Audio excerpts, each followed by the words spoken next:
Farm Business Uganda ekitongole ky'abalimi n'abalunzi. Bano bawa abalimi n'abalunzi amagezi agabayamba okwekulankulanya n'okwenyumiriza mu bye bakola. Gwe omulunzi w'enkoko omuli eza broilers, crailers, saso, layers ne loko. Jangu ofuna amagezi ku ngeri ey'ozirabiriramu olyoke ofune amagoba. Ate bwe kituuka ku byennyanja basima ebidiba n'okusomesa ku nnunda ennungi ey'ebyennyanja omuli empuuta, emali, engege. Ate tebakoma okwo, bakuyigiriza n'okutabula emmere y'ebyennyanja okusinziira ku stage ze biba biriko. Omulunzi w'ente, embuzi, endiga, obumyu nawe batuukirira ofuna amagezi. Aba Farm Business Uganda bakowola naawe alunda embizzi okubeetanira anti bakufunira breed z'embizzi ennungi ezikula amangu omuli Landrace, Large White, Hampshire, kuteeka ne Cambrough. Gwe omulimi n'omulunzi lekera kwemulugunya, beekwate tojja kwejjusa. Bakufunira ensigo kw'oteeka n'okusomesa ku ndima y'omulembe ekwatagana n'ebibala omuli emicungwa, emiyembe, amapaapaali, obutunda n'ebirala bingi. Gwe omulimi wa vanilla nawe teweegayaalirira anti aba Farm Business Uganda webali okuyamba. Gwe omulimi w'ebitooke naawe jangu obeebuuzeeko ku butya bw'osimba ebitooke ne bitakuwa kiwuka ate ne bibala bulungi. Funa amagezi ku kika ky'emiti egikula amangu egigumira embeera y'obudde omuli emisizi, peyini, kalitunsi, emivule n'ebika by'emiti ebirala bingi. Aba Farm Business Uganda bakuyambako okufuna ebigimusa ebirungi eby'omulembe okuli eby'omu ttaka n'okufuuyira n'amadagala ag'enjawulo agayamba ebirime byo okukula obulungi nga tebirumbibwa biwuka. Ebirime omuli muwogo, soya, kasooli, lumonde, kabeji, ensujju, watermelon, ennyaanya, obutiko, ebijanjaalo n'ebirime ebirala bingi. Ebintu bino byonna bakuwa amagezi ku byo okossaako n'okubikufunira. Okumanya ebisinga osobola okubirako aba Farm Business Uganda ku 0753 19 95 12 oba 0761 48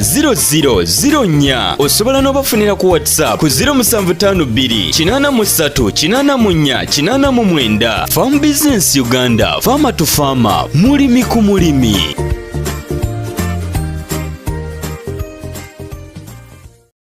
Mulungi bwatwekuumiddeko ku bugazi buno obw'ensi eno. Mwebale mwenna abasubscribing era abalikinga, abasharinga, abategeeza abantu abalala bonna ku Farm Business Uganda. Farm Business Uganda twagala okwebaza mwenna betukolagana nammwe ate era nammwe abakyajja okubanga mukolagana naffe. Ndowooza mu nkomerero y'omwezi guno y'omwaka guno tujja kubanga twebaza ku bantu ab'enjawulo abakolaganyeeko naffe mu mbeera efaanako bwetyo. Nkusaba nti subscribing olayikinga. Okusubscribinga kuno ekigambo kiri awo wansi wa vidiyo eno ojja kiraba ku mukono guno ogwa ddyo. Kikoonemu bw'oti, omala okukikoonamu ebisigadde obitulekere. Twagala abantu bangi bategeere emirimu gye tukola. Abantu bangi twagala bayingire mu kulima, abantu bangi twagala bayingire mu kulunda, abantu bangi twagala twenyumirize mu kulima n'okulunda. So nenkwegayirira gwagala okulima n'okulunda tokyamuukirira.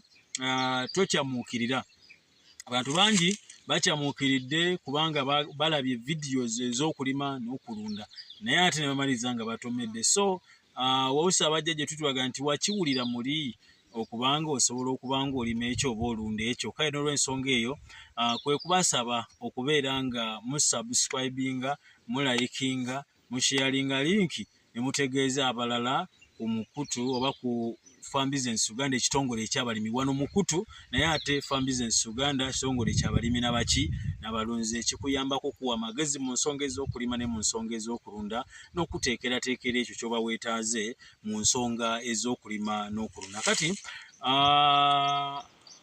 abalaba vidiyo kambajjukize, genda olabe vidiyo ziri bbiri bwe ziti nga tunnyika ebitooke ebyo mu pipa, ebitooke ebya pipa. Waliwo ebitooke ebyo vidiyo eyo mwagiraba, ebitooke ebyo bya mu pipa. So ebitooke bino bye bino kati twagadde tubibalageko mubirabe kubanga akaseera ke kano. Gwali ndowooza mwezi gwali gwakomeka, gwali mwezi gwa kusatu, bwe mba sirimbye gwali nga mwezi gwa kusatu. So ebitooke twabalaga, genda olabe vidiyo ezo ziri bbiri nga tunnyika ebitooke ebyo mu ddagala mu pipa. Kati ebitooke bye bino. Kati tujja kubanga tutambula ne kameramani waffe abenga asobola okubanga akulagako mu mbeera efaananako bwetyo. Ekitundu kino eno eno tuli mu district eyekamuli. District eyekamuli mwe tuli gitwaye tutwala ebitooke bineeno. So tuli bagazaali tuli banene. Era leero tukere tuga nti akatuge tulambule ku bitooke ebya madamu. Mbage nti tujja kwogera amannya gaabwe nduza mu nkomerero y'omwaka guno abantu abakolaganyeko oko naffe. So mu mbeera efaanako bwe tukakati awantu wano twasanga antu wano nga wakalu. Wano waliwo engeri y'olunyo. Ekyokubiri nga bakozesezaawo nnyo nga gyenkomeza nga bakozesezza nnyo ettaka. So wewagira weewatyo twabisimba ebitooke bino ku musana bassebo ne bannyabo. Era tulina abantu be tugamba nti mwe mulowooza nti nkuba nnyingi yeekwasa ebitooke, ekyo nyiiza obutakkiriziganya naawe. Twakwata ebitooke bino tubisimbye ku musana ng'enfuufu egira bulungi ne batusekerera n'otusekerera. Naye ttiimu gye nali nayo ne mbagamba nti tukime amazzi, buli kitooke tukiteekeko liita emu ey'amazzi. Tufe tusirike tubikwase kati Katonda kuba ffe twali tumanyi. So bw'oluwulira ebitooke bino byonna eka nnamba byetooke bye twasimba, ndabye mu kutunula ngenza okulaba nga ndowooza biri ebinnyanga 3 ebitaakola ki, ebitaakutte oba ebitaakwata mu mbeera efaananako bw'etyo, mu mbeera efaananako etya, mu mbeera efaananako bw'etyo. So ekisookera ddala gweoyinza okulowooza nti nno ebintu bineeno ebyokulima nti bintu byangu oluusi ebiseera ebisinga, mu mbeera efaananako bw'etyo. So tujja kuba nga tukulagako okwo, tukulambuzaako obe ng'osobola okuba nga obiraba. Kizibu nnyo okuba nga osimba ebitooke oluusi ne bikwata, ne bivaayo oluusi percentage esinga obungi ng'evuddeyo. Kuba mbadde mbibalabalamu ne ndaba ebinnya ekinene ennyo, ebinnya nga 4 ku 3 bye ndabye nga byebimu ebinnya ebitaakwata, ate nga siga nti tebyameramu naye nga akasana engeri gye kaali akangi nga ke kaaziza naye. So oli kuba nga oli kubiraba. So okisookera ddala olina okumalirira. Bw'oba omaliridde kisobola okukwanguyira okuba nga otambuza ensonga eno ey'okulima ebitooke mu mbeera efaananako bw'etyo. So njagadde okubalaga nti ebiri bye twanyiika bye mwalaba, kakati tubalage ebituuse. So tuli kutambula, kameramaani osobola okubalagako okwo ne balaba omaleyo bw'otambule ffenna mu mbeera efaananako bw'etyo. Kakati mu bbanga ttono nnyo tugenda kuba nga tubalaga, tugateekamu emmwanyi, tugenda ssaamu emmwanyi tube nga tusobola okuba nga tukola kitambula. Kati oluvannyuma lw'emyezi 3 era tujja kudda tubalage engeri engeri gye kitambulamu. Oli kuba nga okiraba balage, ndowooza babe nga tutambula ffenna nabo babe nga balaba. Akasana kaayaka naye ate tekaaziyiza kitooke kino okuba nga kikola ki, nga tukwata mu mbeera efaananako bwetyo. So bwekityo bwe kiri. Okay, kati tuli kulambuzaako bulambuza obe ng'osobola okuba nga olaba ebitooke byaffe we bituuse weewano. We bituuse weewo, bodde n'olaba vidiyo ze twasooka okusuulayo. Nkusaba osubscribing ku Farm Business Uganda, ekitongole eky'abalimi n'abalunzi. Teekamu oda tukuyambeko, era nti ono taliiwo, tali mu ggwanga, ali bweru wa ggwanga mu mbeera efaananako bw'etyo. So ebitooke byaffe nga bw'obiraba byebyo.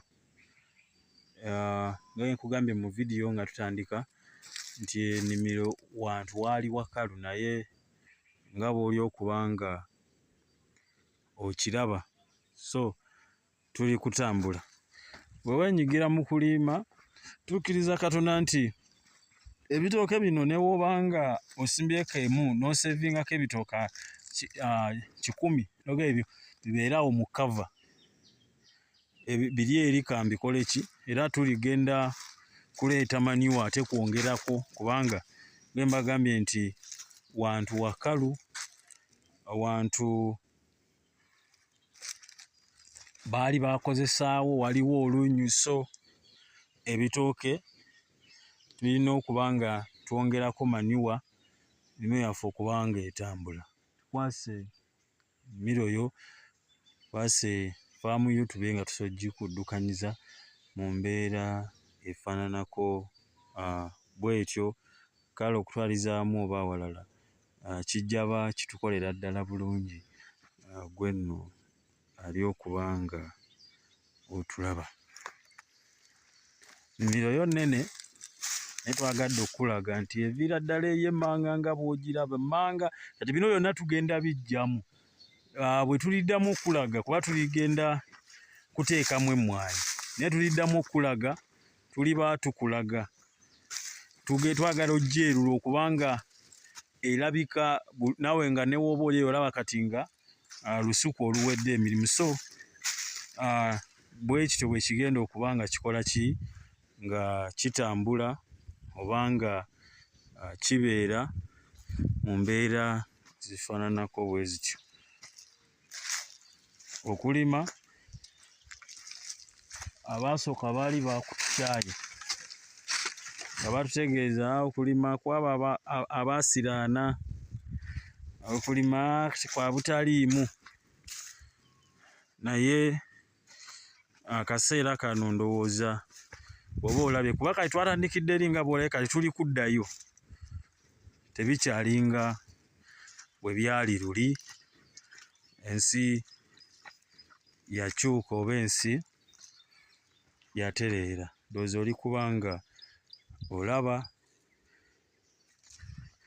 bala okuva mu mwezi ogwa kumeka, gwali gwa kusatu.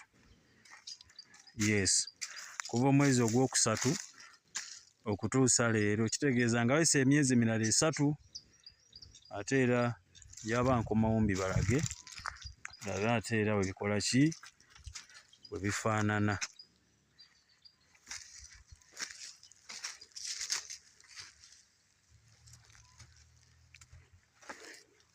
Faama tu faama, mulimi ku mulimi.